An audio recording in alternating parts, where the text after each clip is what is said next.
après? Bon, oui, si tu veux. Parce que tu manques une personne tout à l'heure, c'est pour ça que j'ai... Non, apparemment, il y a plus de Non, ça y est, on était au WC, c'est bon? On est revenu. Vas-y, allez. Si le comte Léon n'avait pas le droit de parler, moi j'ai le droit. Alors donc, Daniel m'a demandé, je lui parlais de la médecine, et le but de la médecine selon Hippocrate, avoir dans les maladies deux choses en vue, être utile ou de moins pas nuire. C'est assez dangereux. Hein. Et la médecine, à la fois art et science, progresse lentement au fur et à mesure des découvertes faites par la foule monstrueuse et innombrable de ceux qui ont contribué à construire l'édifice. Et pourtant, la médecine, plusieurs fois millénaire, et la médecine prévédique, qui est plus de 2000 ans avant Jésus-Christ, en est le véritable témoin. À tel point, c'est qu'on pourrait faire cette méditation de Sambide Charaka, qui était un médecin très ancien de la médecine prévédique, écrivait à l'époque que l'exercice de la médecine n'est jamais vain. Il procure parfois de l'argent, d'autres fois des mérites religieux, quelquefois la renommée, et en certaines circonstances, l'opportunité d'apprendre quelque chose. Il disait également, de deux sortes, en vérité, sont les médecins. Les uns sont compagnons de la vie et détruisent les maux, les autres sont compagnons des réseaux et détruisent la vie. On ne peut pas dire mieux, finalement la médecine n'atteindra son âge adulte qu'au début du XIXe siècle. Certes, à la Renaissance, en s'affranchissant de certaines personnalités rétrogrades, d'autres plus clairvoyantes, suremployaient leur raisonnement à la recherche médicale scientifique et amenant, si vous voulez, à la connaissance déjà de l'anatomie, et par un enchaînement logique au XVIIe et XVIIIe siècle, voit naître la physiologie issue de la découverte fondamentale de la circulation sanguine. Mais il faudra attendre quand même 150 ans, c'est-à-dire avec Lavoisier, pour avoir le second des grands mécanismes humains, c'est-à-dire la respiration. Entre-temps, il ne faut pas oublier qu'il y a eu la découverte de l'électricité, qui ont permis à Galvani et à Volta d'aborder les grands principes de fonctionnement neuromusculaire, et à Bichat de jeter les bases d'une physiologie générale, certes imparfaite, mais déjà bien quantifiée au niveau des mesures. Et pour sa part, Léopold Auenbrugger imagina en 1761 une chose qui est passée absolument à différence, c'est la méthode de percussion thoracique. Et percussion thoracique qui a été utilisée pendant tout le 19e siècle et une bonne partie même du 20e siècle, si je le crois, en même temps. Parce que moi, on l'utilisait assez fréquemment. Et puis, celui qu'on pourrait qualifier également de bienfaiteur de l'humanité, c'est, je veux dire, Édouard Jenner, celui qui a inventé la vaccination. Alors, malgré ces progrès, à la fin du XVIIIe siècle, la médecine laissait à désirer très sérieusement. Et tout restait à faire.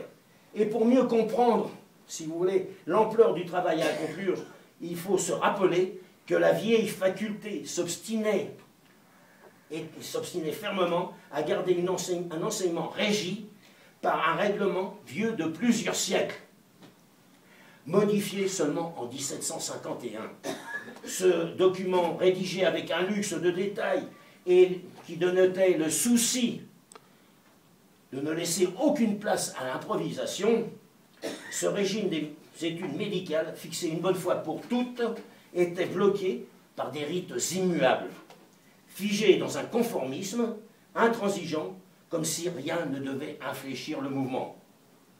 La vieille faculté a donc mis beaucoup d'opiniâtreté à obscurcir, je dirais bien à obscurcir, et à garder les quatre humeurs de l'organisme. Les quatre humeurs, c'est-à-dire le sang, la pituite, la bile jaune et la bile noire, ou ce qu'on pouvait dire humeur mélancolique. Et on y avait ajouté quand même 5 classes. Les pyrexies, c'est-à-dire les fièvres, les phlegmosies ou irritations, les hémorragies, les névroses et les lésions organiques. Mais ces lésions organiques, alors c'est un peu un fourre-tout. On y met toutes les affections affection, sans fièvre, avec localisation. Ce que je vous l'ai dit, c'est un véritable fourre-tout où on ajoute les atteintes cardiaques, les cancers, sans préciser lesquels, les humeurs bénignes, l'hydropisie, la lithiase, c'est-à-dire la pierre ou le sable, l'hépatite ou urinaire, et inattendu, on y inclut le scorbut, chose assez particulière. Et on pourrait dire que Molière est plus proche que Voltaire et Diderot de tout cet apport, car il faut quand même dire que la lymphe hépatique épaisse ou acrimonieuse devait être traitée avec du blanc de baleine, des entrailles de tortue, pas trop grosses, en plus pas trop grosses, de taille moyenne, hein, ou bien de rasade de lait d'ânesse. Alors, je ne sais pas ce que ça peut donner, mais c'est comme ça. Alors, ces contraintes, les devoirs pour les maîtres, les épreuves imposées aux élèves, la connaissance jugée indispensable, l'acquisition d'une tournure d'esprit quasiment indélébile, et la complexité des examens étaient propres vraiment à décourager toute velléité d'indépendance. Au contraire de ces études livresques forcées, il n'existait aucune obligation de fréquenter un hôpital ou de faire des traitements. Ce qui fait qu'aucun service hospitalier, pas de contact avec les malades, sauf de temps en temps, quand vous le vouliez, un samedi, en consultation gratuite, dispensée dans chaque faculté. Pour vous dire qu'ils avaient une sacrée pratique. Alors ces aperçus donnent une idée de la confusion qui régnait à la veille de la Révolution. Du reste, une bonne formule d'un Danois reflète bien cette situation. Nous n'apprenons rien d'autre en médecine qu'à prononcer les mots qui, pris isolément, sonnent souvent assez bien, mais pris ensemble, ne veulent rien dire du tout. C'est vraiment affirmer et prouver que l'enseignement pompeux, archaïque et le latin masquent vraiment l'essentiel qui est ailleurs. Et donc, que valaient donc les examens à l'époque et les diplômes? Eh bien, pas grand-chose, on peut le dire. Alors la Révolution allait donc faire table rase de ces vieilles méthodes après avoir tenté de les adapter. L'Assemblée constituante commanda un rapport, en France on fait des rapports pour tout, complet sur l'état de la médecine et les propositions pour réorganiser l'enseignement.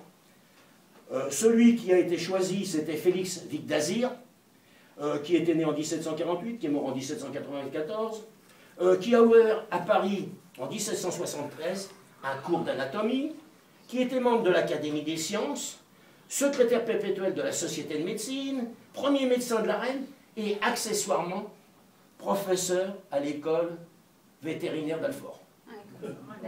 Pour la médecine, on pense à c'est pas que ce soit pas compliqué la médecine vétérinaire, mais enfin quand même. Il se présente, il a le courage, alors évidemment, il a le courage de présenter le 15 novembre 1790 un véritable réquisitoire témoignant d'une grande lucidité. Enseignement médical vicieux et nul. Maître mal choisi, étudiants sans conscience des devoirs qui leur incombent. De plus, avec courage, Vic d'Azir propose des collèges de médecine dont les professeurs seraient nommés après concours. De nouvelles chaires seront créées d'hygiène, de médecine judiciaire et surtout de médecine et de chirurgie clinique. Et enfin, l'uniformisation des diplômes des médecins et des chirurgiens. Malheureusement, comme toujours, ça a été jugé trop audacieux et il a été refusé. Alors, devant cette inertie, qu'est-ce que vous voulez? La Convention vota le 8 août 1793 la suppression de toutes les académies, dirigeants. Et on a fait la dissolution et la fermeture de toutes les facultés, dont la médecine également. Ce qui fait que la médecine, comme les autres professions, échappait ainsi à tout contrôle et pouvait être exercée sans diplôme. C'était très bien. Et pourtant, à la Constituante à l'époque, il ne faut quand même pas oublier qu'il y avait quand même 26 médecins, dont un certain Guillotin. Il ne faut pas l'oublier. Alors les responsables de la santé publique, finalement, le comprirent et chargèrent de présenter un autre projet, et ils utilisèrent un certain homme qui a eu un grand renom aussi, qui s'appelait Antoine Fourcroy, qui était le répétiteur de Vic d'Azir, et élu suppléant en 93 à la Convention. Il a repris en fait les grandes lignes de son maître et proposa le 7 Frimaire en 3, c'est-à-dire le 27 novembre 1794, un programme dans lequel l'étudiant était invité à dégringoler d'une échelle de bibliothèque pour aller s'asseoir, chapeau sur la tête, au pied du lit du malade, d'où l'expression « peut lire », P-E-U, hein, peut lire, beaucoup voir et beaucoup faire. Alors, comme toujours, ce ne fut évidemment qu'après d'âpres discussions que cette proposition fut acceptée, le 14 Frimaire en 3, c'est-à-dire le 4 décembre 1794. Et les études médicales, prenant une orientation nouvelle, se basant sur 4 principes: la fusion irréversible de la médecine et de la chirurgie, le choix entre elles ne se faisant qu'à la fin du cursus. Ensuite, enseignement pratique, visuel et manuel, dispensé obligatoirement dans les seules cliniques hospitalières habilitées. Troisièmement, choix du concours, au concours constituant, à ce moment-là, le test unique de sélection, tant pour les étudiants que pour les enseignants, et valeur universelle du diplôme, docteur, qui soit de médecine ou de chirurgie. Et les étudiants auraient le choix entre 3 écoles de santé, Paris, Montpellier ou Strasbourg, au lieu de 24 sous la royauté. Et leur enseignement comportait 3 étapes. Alors, les commençants, c'est-à-dire la première année, dont les cours portaient sur l'anatomie, la physiologie, la chimie médicale et la pharmacie. Puis, on continuait dans l'année avec la physique médicale, l'hygiène et enfin un stage de 4 mois à la clinique chirurgicale, ce qui n'était quand même déjà mieux. Et puis, les commencés, c'est-à-dire la deuxième année, étudient toujours l'anatomie, la physiologie, la chirurgie médicale, la médecine opératoire. Et alors, là, on fait quand même des exercices d'anatomie qui sont au programme. Et puis, vers l'été, voilà, la matière médicale, les accouchements, des exercices de bandage, d'appareillage, plus un stage de clinique médicale. Il est prévu une fréquentation de l'hôpital plus assidue et un emploi au service des malades. À Paris, cela se passe à l'hôpital de la Charité. Alors après, vous avez les avancées, c'est-à-dire la 3e année, et qui reprennent toujours l'anatomie, parce que, je vous répéterai pourquoi tout à l'heure, la chimie médicale et la médecine opératoire. Mais cette fois, avec exercice libre pendant les 6 mois de l'hiver. Et pendant l'été, ils reprennent la pathologie externe et interne, les accouchements, et toute l'année, ils suivent des stages à l'hospice de l'école. Et pendant cette 3e année, le futur médecin participe activement à la marche du service et ses fonctions sont symboliquement rémunérées. Alors, je ne sais pas maintenant les internes, mais ça ne doit pas être beaucoup non plus. Hein. Voilà. Donc, si vous voulez, malheureusement, ce cycle d'études n'était pas sanctionné par un examen à l'époque. Et oui, il n'y avait pas d'examen. C'est donc en 1797 que Baraillon fit rétablir les examens et demanda un contrôle strict des études médicales. Mais, si vous voulez, l'institution des jurys régionaux, départementaux seront trop souvent complaisants et ça aggrava évidemment tout le désordre. Et finalement, c'est sous le consulat que Chaptal promit une réglementation sanctionnée par la loi du 19 Ventose en 11, c'est-à-dire 10 mars 1803, avec un arrêté du 20 Prial en 11, 20 juin 1803, et la circulaire, évidemment, parce que ça s'enchaîne en France, hein, la Fruitidor en 10, à août 1803.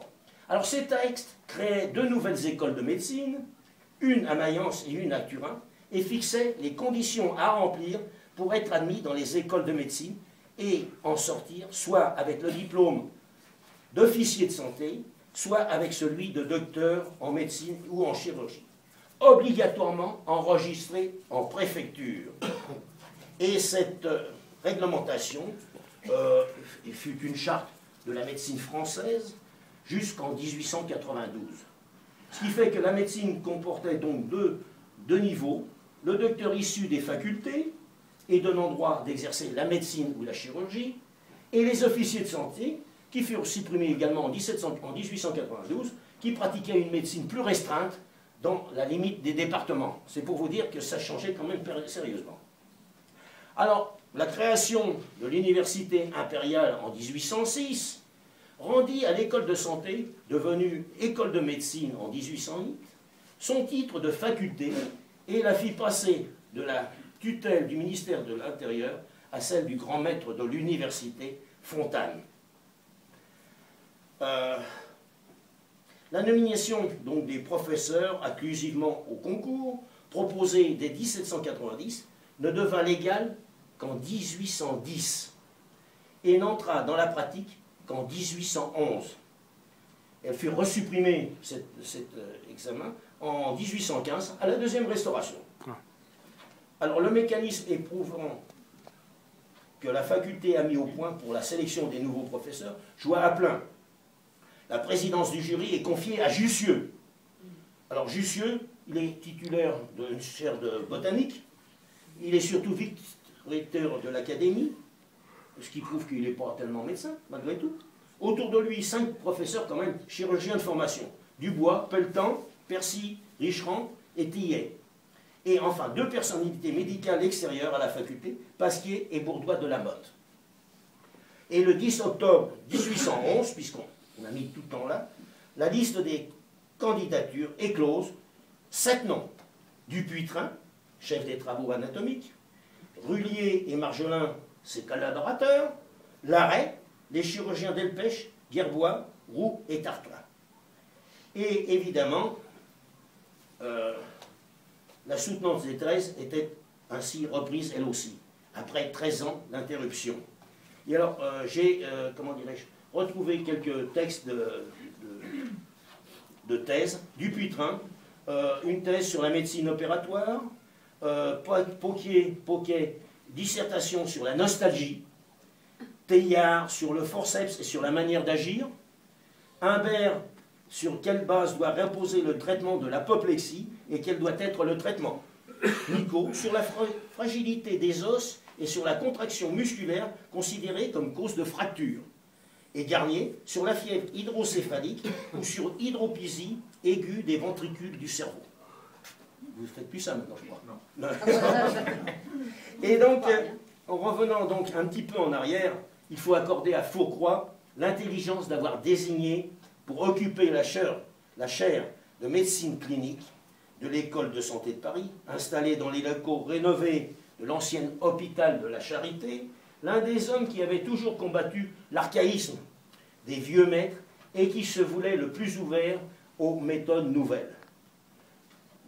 Et c'est comme celui que l'on pouvait considérer enfin comme l'un des premiers cardiologues et qui sera appelé à devenir le médecin de Napoléon Ier, auquel il resta attaché jusqu'à la chute, je veux dire Jean-Nicolas Corvisart. Ah oui.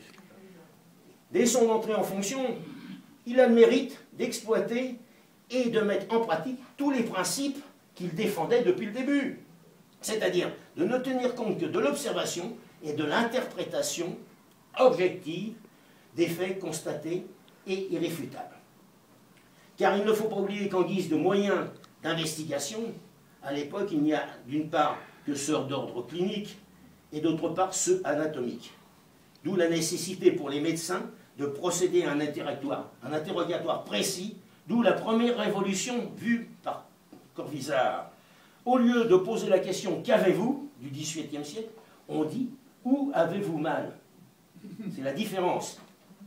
Et à un examen avec les seuls moyens de l'époque, la palpation, la percussion. Car il ne faut pas oublier que l'auscultation telle qu'on la connaît n'apparaît qu'en 1819 avec l'invention du stéthoscope par l'ANEC. Et ainsi, grâce aux données observées, le médecin pouvait en déduire un diagnostic plus précis et un traitement adapté. Évidemment, un traitement adapté dans la mesure des possibilités de l'époque. Et au vu des moyens limités, on avait l'obligation de confronter les symptômes avec les lésions anatomiques dévoilées lors de l'autopsie. Évidemment, quand le malade était mort. Mais comme ça arrivait souvent, il y avait quand même pas mal d'autopsies. Alors, d'où l'importance de l'anatomie pathologique que tous les ans ils étudiaient, c'est ce qui explique qu'on étudiait l'anatomie en permanence, et qui était développée par Xavier Bichat, à l'époque, qui en outre introduisit la notion neuve du rôle joué par les tissus dans la naissance et l'évolution des maladies et considérait que les tumeurs étaient constituées par les tissus. Alors, l'apport de cette nouvelle science explique l'importance des études anatomiques, comme je viens de vous le dire, durant les 3 ans d'instruction, et va provoquer une fièvre parmi les étudiants perpétuellement en quête de cadavres à disséquer, ce qui fait qu'ils avaient les cours de l'école pratique normale, mais il y avait toutes les officines à côté précaires où on s'empressait d'aller faire les études, et ça devenait tellement nombreux qu'à la fin, le 5 octobre 1813, eh ben, toutes ces petites officines furent supprimées par ordonnance. Mais qu'en est-il des traitements? Oh, il est intéressant de citer quelques exemples.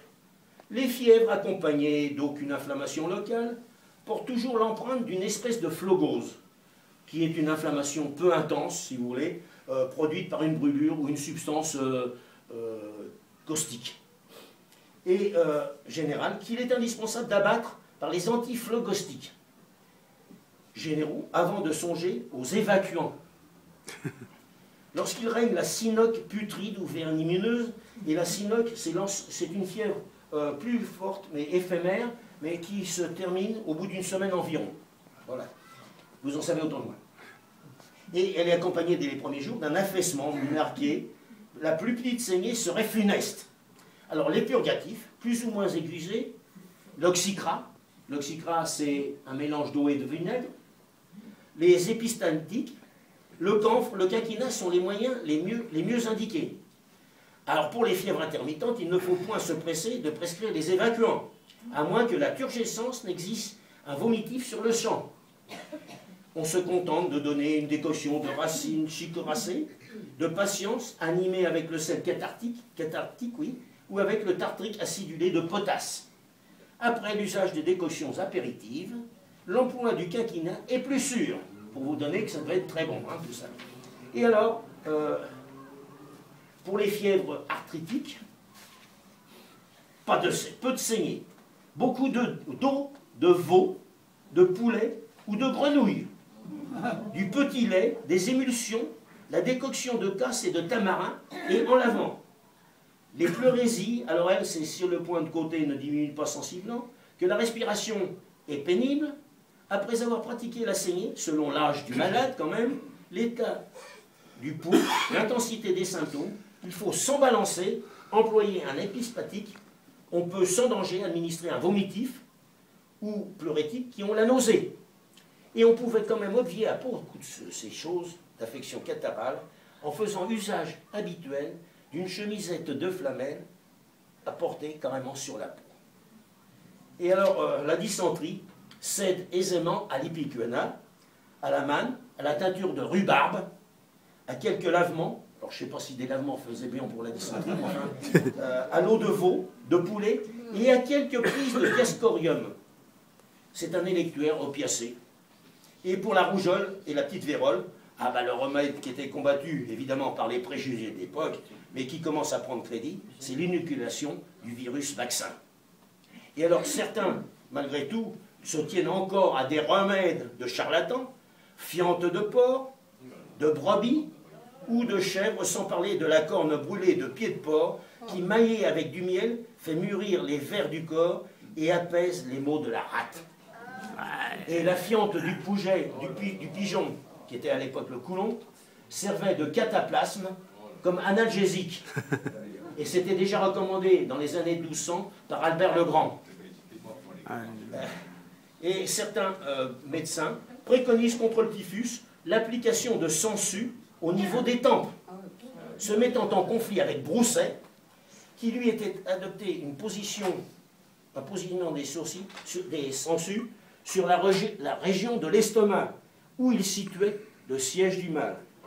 D'autre part, il y aurait un effet salutaire avec de la limonade, du quinquina, de la gentiane ou de la camomille à faire éventuellement infuser dans un bon vin rouge. Ah ouais, ah oui. Ça devait être sensationnel. Et alors, on peut se demander...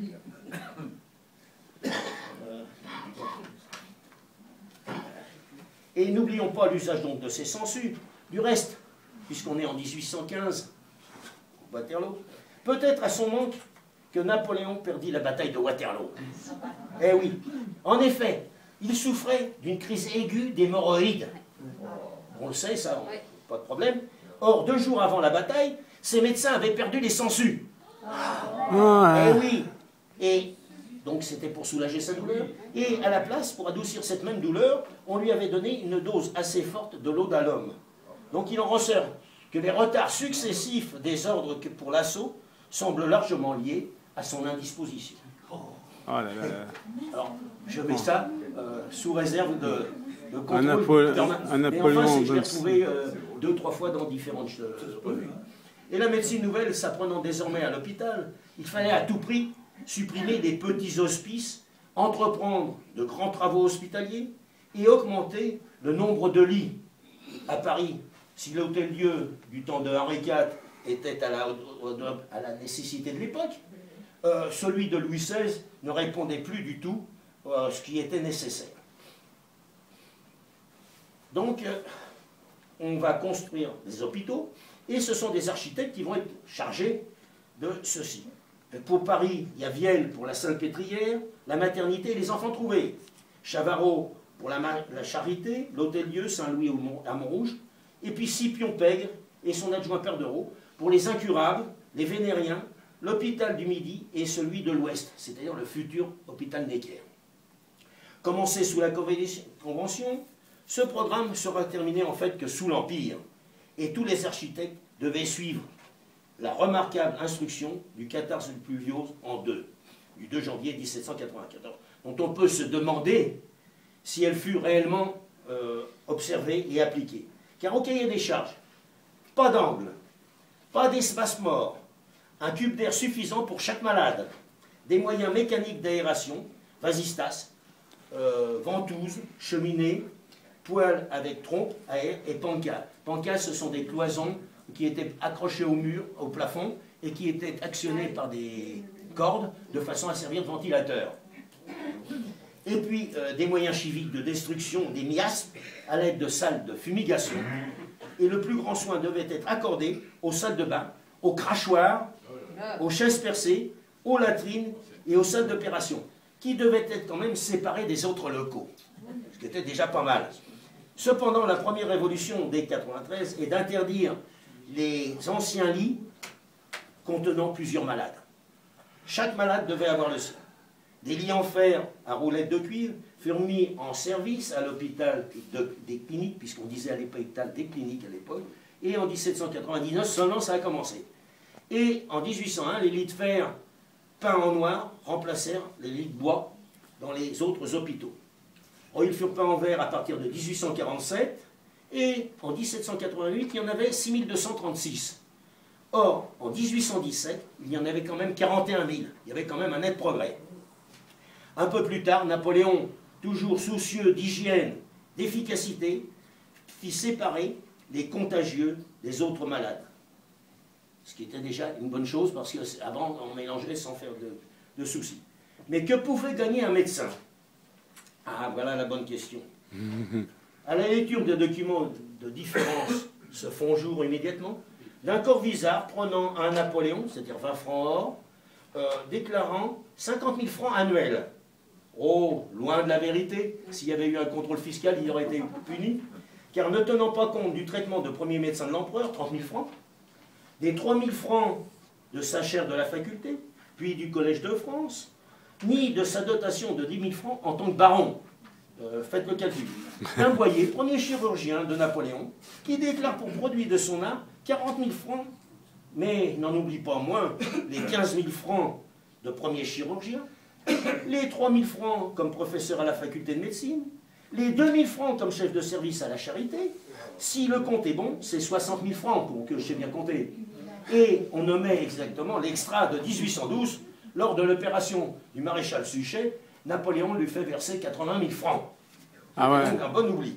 Alors des 20 francs de Corvisart que l'on vient de voir, on tombe à 12 francs pour Portal qui était quand même un sérieux bonhomme, puisque Portal a été professeur d'anatomie au Collège de France, il était pathologiste également, il a écrit des bouquins, et lui, il touchait que 12 francs. qui quand même déclarent dans l'année 30 000 francs. Et bien vite, on tombe à 4 et 5 francs pour l'ensemble des médecins de ville, tandis que ces 2 francs sont considérés comme une aubaine pour les médecins de quartiers pauvres ou des faubourgs, car c'est plus souvent 1 franc et 1 franc 50. Et dans les campagnes, c'est souvent 0,50 dans la journée et 1 franc la nuit. Alors au niveau des chirurgiens, les disparités sont aussi démesurées. 12 francs, une opération de la pierre. 24, celle d'un cancer, non précisé. Alors que pour d'autres, ce sont des honoraires fabuleux, tels ceux de Dupuytren en 1809, se déplaçant sur 2 jours à Bruxelles pour une opération bénigne à un pied du marquis de la Tour du Pin, chez lequel il a été fort bien traité en dormant, au demeurant, et qui lui dit mes indemnités de déplacement, je ne les demande pas. Mais seulement le coût de la chaise de poste, 20 000 francs, d'honoraires pour les... Et il se dit désintéressé, 20 000 francs. Plus de 1 000 francs pour son aide et un canot pour sa femme. Hein, on assiste donc à une différence de 1 à 500. Vachement désintéressé. Ah oui, oui. Malheureusement, révolution et empire signifie guerre, évidemment. Certes fomentée par les Anglais, nous le savons tous, mais guerre tout de même. Mais également médecine chirurgicale et militaire. Il était donc indispensable de former un corps régulier de médecins militaires en réouvrant en 1793 les 4 hôpitaux d'instruction, Lille, Metz, Strasbourg et Toulon, créés en 1774, qui avaient été fermés. Et ces centres d'instruction ne fonctionnèrent qu'à partir de 1796, augmentés du Val-de-Grâce, malgré tout. Mais élèves et professeurs durent partir aux armées, et les établissements supprimés le 9 primaire en 12, c'était le 1er décembre 1803, ne furent ouverts qu'à la paix en 1814. Alors un conseil de santé qui avait été fondé en 1772, puis supprimé, puis rétabli, encadre les 3 fonctions du service de santé, parfaitement séparées. Alors la gestion des hôpitaux par un personnel dépendant des administrations de la régie, c'est la police et protection des formations sanitaires, service attribué aux commissaires de guerre. Et les soins médicaux et chirurgiens, les régimes alimentaires dévolus aux officiers de santé et à leurs aides. Ce qui donnait à ces derniers une grande liberté au départ. Mais malheureusement, cette liberté acquise s'arrêta en 1996 avec l'omnipotence des commissaires de guerre qui en arrivaient même à s'initier dans les soins des médecins et à leur donner des ordres aux chirurgiens, ce qui était quand même un peu aberrant. Et de 1998 à 1999, malgré l'opposition de Percy, le directoire réduisit les hôpitaux, les effectifs, les soldes et tous les avantages. Ce qui fait que les officiers de santé, dont la valeur professionnelle était variable de toute façon, se trouvent rabaissés au rang du personnel technique.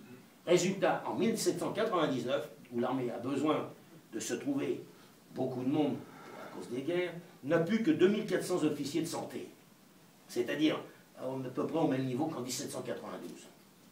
C'était donc nettement insuffisant, et aussi en l'an 13, c'est-à-dire 1802-1803, quoi.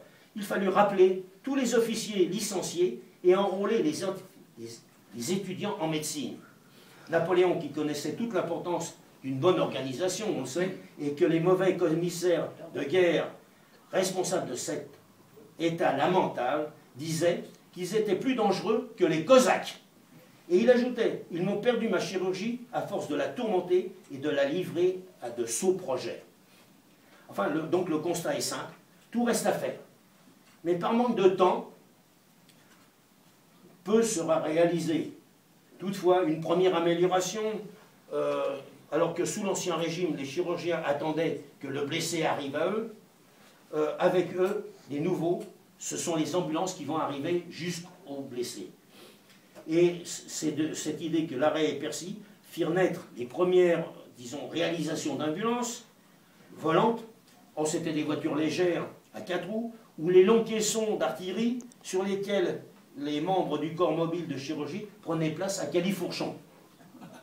Les évacuations se faisaient à l'aide de chariots réquisitionnés chez les paysans, remplacés en Égypte très souvent par les dromadaires ou les chameaux, c'était sur les côtés, et par les ânes en Espagne, et de temps en temps par des luges ou des traîneaux en Russie. Et puis alors, il y a eu après, on en a profité allègrement, c'est en 1814, on les rapatriait par eau. Du reste, la bataille de Montreux, on le sait, et puis même les batailles surbriennes, on les a ramenées par la Seine, etc.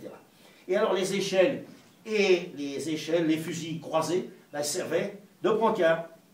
Mais l'infrastructure hospitalière militaire resta toujours insuffisante. Des voitures d'ambulance de mauvaise qualité, matériel d'opération pas toujours disponible.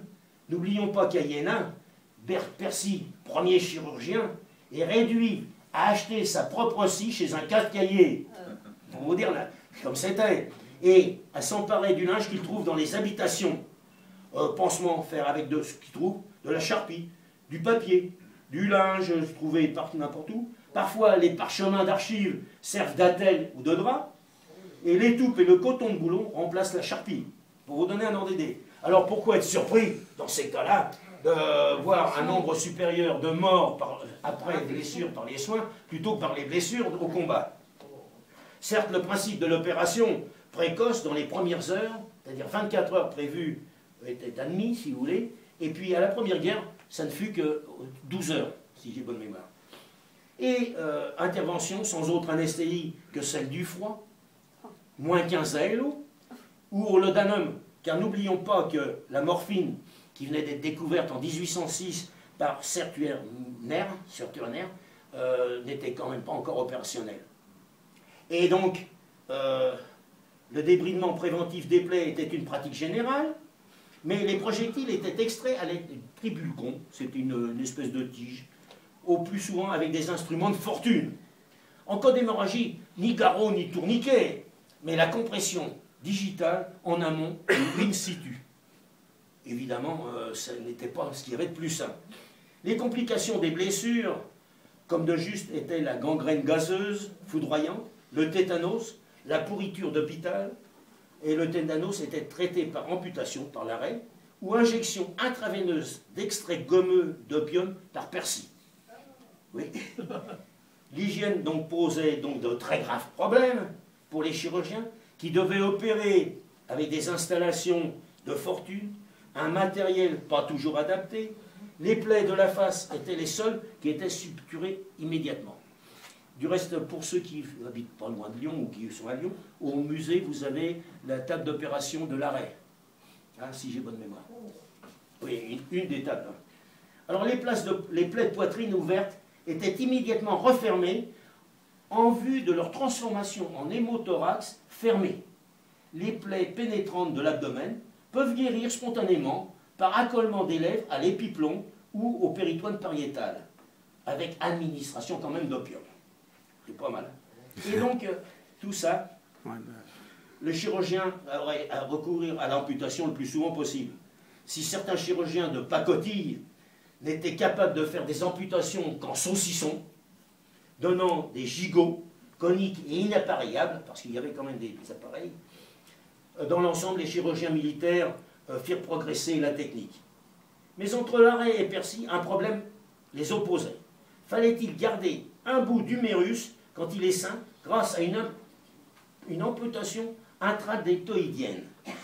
Sur le plan technique, l'arrêt est le seul à prôner la désarticulation, qui ne demande qu'un minimum de secondes.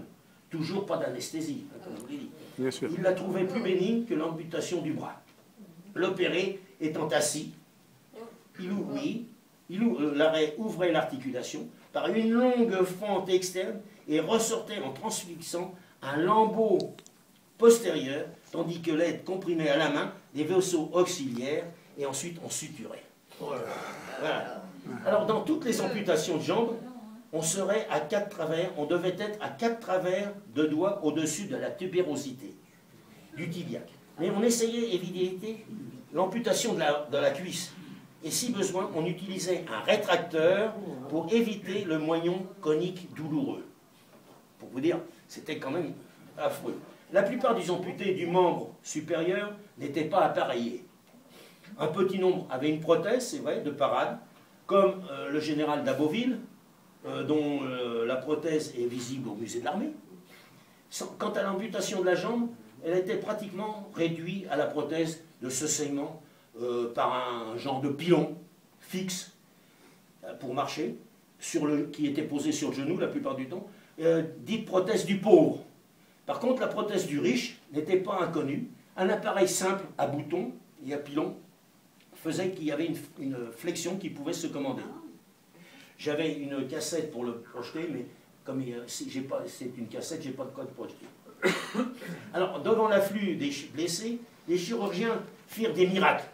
À Eylau, évidemment le 8 février 1807, le froid est si violent que les instruments tombent des mains des élèves chirurgiens qui aident l'arrêt. Celui-ci avait une tâche énorme. Il opère pendant 48 heures sans arrêter. Les blessés sont si nombreux que dans certaines ambulances, un infirmier crie à la rentrée, à droite les bras, à gauche les jambes. Oui. Et pour éviter la gangrène de congélation, on leur applique une friction de neige suivie d'une lotion d'eau de vie. Ah oui, alors, vaut mieux être à notre époque.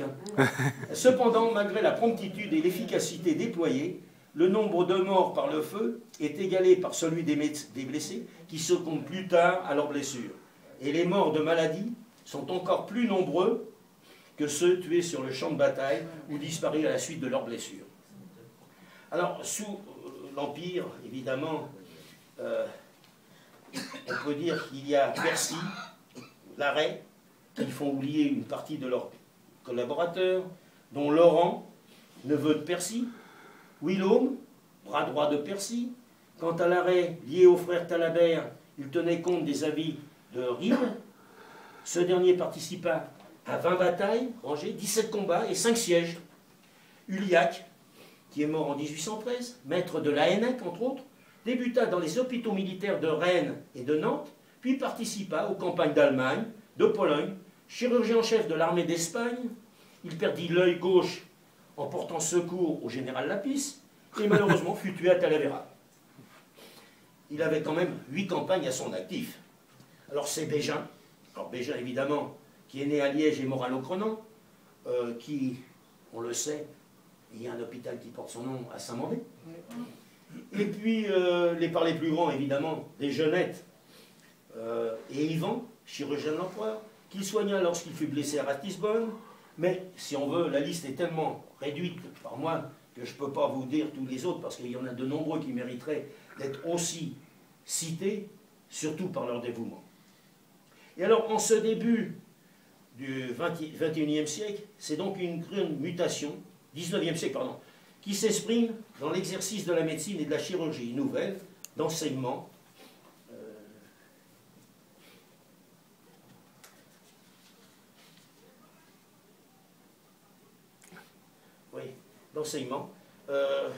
recherche médicale, nouveaux hôpitaux, création de l'assistance publique hôpital de Paris, et puis en pensant à sa mère et à ses 13 accouchements, que dès 1803, en vue de réduire les pertes à la naissance, il a voulu organiser la formation professionnelle des sages-femmes.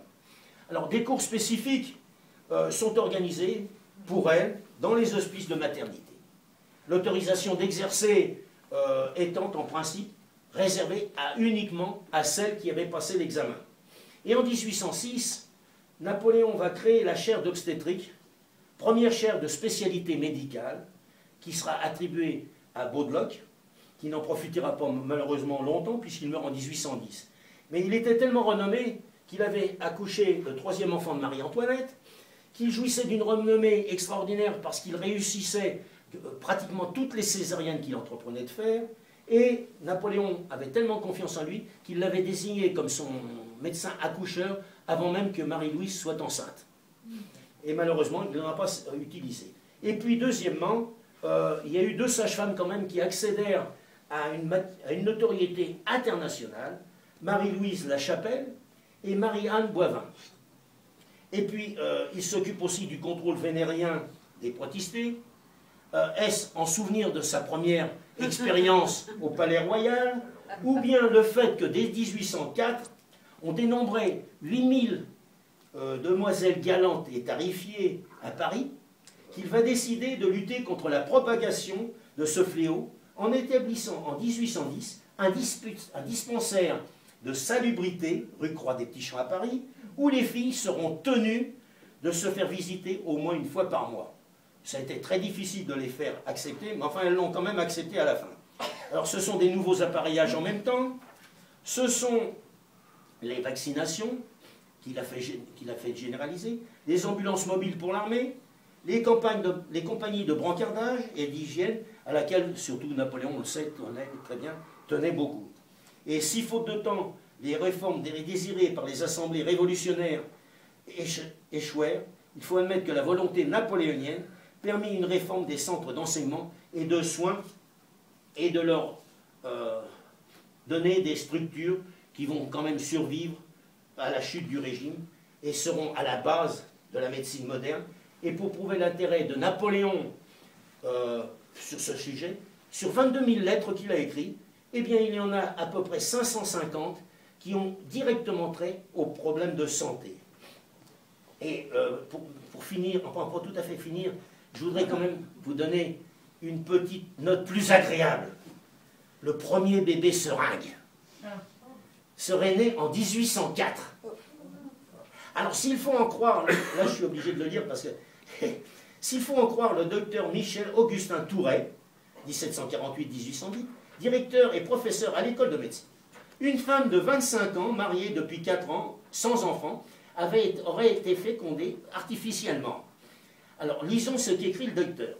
Avant de procéder à l'opération assez importante, on eut soin de se pourvoir d'une petite seringue d'étain. Il fut pratiqué d'un côté seulement un petit trou d'environ une ligne de diamètre, c'est-à-dire 0,22 mm, et qui fut fermé par un petit bouchon de cire. Un autre petit bouchon semblable fut appliqué à l'orifice qui est au bout de la canule. Cette seringue fut plongée perpendiculairement dans l'eau et chauffée à 50 degrés ré au mur. Les petits bouchons empêchaient l'eau de pénétrer à l'intérieur. Il explique ensuite qu'on s'emploie à porter à son plus haut degré chez la femme le délire du sentiment tout en maîtrisant l'essence de l'homme. C'est quand même bien dit. Hein. Le moment fatidique est enfin arrivé. Saisir rapidement la seringue, l'essuyer, déboucher l'ouverture de la canule, y substituer l'index de la main gauche, et bien précis de la main gauche, qui tient en même temps perpendiculaire la seringue, et après écoulement de la semence dans l'instrument, replacer habilement le piston, prendre la seringue de la main droite et l'introduire avec beaucoup de précaution et de délicatesse, pousser vivement le piston, etc., etc. Alors toute cette partie de l'opération a dû être exécutée nécessairement dans un espace de temps très court. Et il ajoute, la femme est accouchée d'un fils qui, par les traits de sa physionomie, ressemble au père et à la mère. Ah, si Joséphine avait fait ça, on aurait pu avoir d'autres choses. Et alors, avant de terminer, je voudrais quand même vous rappeler une petite erreur qu'on fait en France, à cause d'un clampin, je dirais. Emprunté par Rome aux Doriens, le mot caducée désigne la baguette des héros, avec AUTS, hein, un signe de leur fonction. Fonction dévolue dans l'Olympe à Hermès, c'est-à-dire Mercure, protecteur des commerçants, catégorie sociale sans rapport avec celle des médecins. Dieu également chargé d'accompagner l'âme des morts pour les confier aux notonniers des enfers, c'est-à-dire à Charon. Alors, pourquoi la médecine aurait-elle pour symbole le caducée? Rappelons que le symbole de l'art médical, lui aussi emprunté à la mythologie gréco-latine, est la couleuvre d'Épidore, étreignant dans ses spires le bâton d'Asclépios, c'est-à-dire Esculape. Et c'était un insigne, d'abord Esculape, c'est le fils d'Apollon et dieu de la médecine, et insigne figurant déjà sur le sceau de l'Université de médecine de Montpellier en 1600, et que le règlement du 20 Thermidor en 6, c'est à août 1790, adopte comme attribut du service de santé le bâton d'Esculape enlacé par le serpent d'Épidore, légèrement modifié par le règlement du premier Vendémiaire en 24 septembre 1803.